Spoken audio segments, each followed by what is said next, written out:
இன்னைக்கு வீடியோவில் நம்ம என்ன பார்க்க போகிறோம் பார்த்தீங்கன்னா, பெண் ராஜநாகம், ஆண் ராஜநாகத்தை ஒரு சில டைம் இன சேர்க்கைக்கு அப்புறம் முழுங்கிடும். அது எதுக்காக தான் பார்க்க போகிறோம். நம்ம முதல்ல தெரிஞ்சுக்க வேண்டிய விஷயம் என்னன்னு பார்த்தீங்கன்னா, ராஜநாகங்கள் ஓஃபியோஃபேகஸ் சொல்கிற இனத்தை சேர்ந்தது.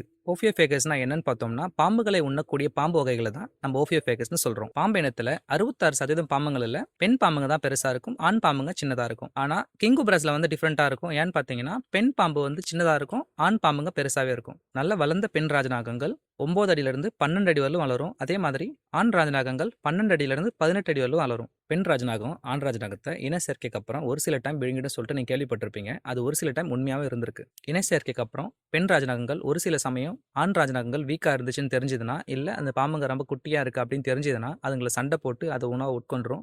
அதே மாதிரி இந்த மாதிரி சண்டைகளில் எல்லா டைமே வந்து பெண் ராஜநாகங்கள் ஜெயிக்கிறது இல்லை. ஒரு சில சமயங்களில் ஆண் பாம்புங்க அதை ஜெயிச்சு அதை உணவாக உட்கொண்டுரும். பொதுவாக ஆண் ராஜநாகங்கள் சண்டை போட்டுக்கும், இடத்துக்காகவும் அதே மாதிரி இன சேர்க்கைக்காகவும் சண்டை போட்டுக்கும். இந்த மாதிரி சண்டையில் தோக்குற பாம்பை வின் பண்ணுற பாம்புங்க வந்து முழுங்குறது வழக்கமாக நடக்கும். ஒரு சில சமயங்கள் விழுங்கலனாலும் அந்த இடத்த விட்டு அது பாம்பை வந்து துரத்தி அடிச்சிடும். ராஜநாகம் பொதுவாக மற்ற பாம்பு இனத்தை தான் வேட்டையாடி அதிகமாக சாப்பிடும். ஆனால் தன்னோட இனத்தை வந்து ஒரு சில சமயங்களில் சாப்பிட்றதுனால அது வந்து கேனிபிலிசம்னு சொல்கிறோம். ராஜநாகத்துக்கிட்ட ஒரு இன்ட்ரெஸ்டிங்கான விஷயம் இருக்குது. என்னன்னு பார்த்தீங்கன்னா, ராஜநாகம் மட்டும்தான் தனக்கான கூண்டை தானே கட்டிக்கும். இந்த மாதிரி கூடுகளை எப்படி பாம்பு கட்டுதுன்னு பார்த்தீங்கன்னா, அங்கே இருக்கிற இலைகள் சின்ன சின்ன குச்சிகளை சேகரித்து அந்த பாம்பை வந்து அதை வந்து ஒரு கூண்டு மாதிரி ஆக்கி அதுக்குள்ளே ஒரு முட்டையிட்டு அதை வந்து அதை பார்த்துக்கும். பறவைகளை மாதிரி பாம்புங்க வந்து அடை காத்து முட்டையை பொறிக்க வைக்கிறது இல்லை, முட்டையை வந்து பாதுகாக்க தான் செய்யும். அது வந்து எவ்வளோ நாள் பார்த்துக்குன்னு பார்த்தீங்கன்னா, 60 நாள்லேருந்து ஒரு 100 நாளுக்குள்ள அந்த பாம்பு வந்து முட்டை வந்து பொறிஞ்சு வரும். ஸோ அது வரல அந்த பாம்புங்க வந்து அதுக்கு பாதுகாக்கும். பெண் ராஜநாகம் முட்டைகளை பாதுகாக்கும் போது ஒரு சில சமயம் ஆண் ராஜநாகம் அதுக்கு பாதுகாப்பாக கூட இருக்கும். பெண் ராஜநாகம் தன்னோட முட்டை பொறிஞ்சு அதிலிருந்து குட்டிங்க வெளிவர அளவுக்கு வெயிட் பண்ணாது. ஏன்னு பார்த்தீங்கன்னா, 60 நாள்லேருந்து ஒரு 100 நாள் வரலும் அது ரொம்ப பசியோடு அந்த முட்டையை பாதுகாக்கும்.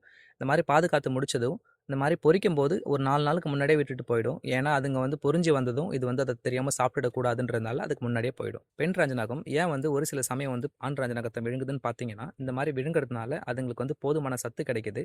அது முட்டை போகிறதுக்கு ரெடியாக இருந்தனால அதுக்கு நியூட்ரிஷன் ப்ரோட்டீன் எல்லாம் தேவைன்றதுனால அது எல்லாத்தையும் அந்த பாம்புங்க வந்து வச்சிருக்கும். ஸோ அதனால் அந்த முழுங்குறதுனால அந்த பாம்பு கிட்ட இருந்து அந்த நியூட்ரிஷன் அதுக்கு போதுமான அளவு கிடைச்சிரும். இந்த மாதிரி இன்ட்ரெஸ்டிங் வீடியோஸ் வேணும்னா என்னோட சேனலில் ஃபாலோ பண்ணிக்கோங்க.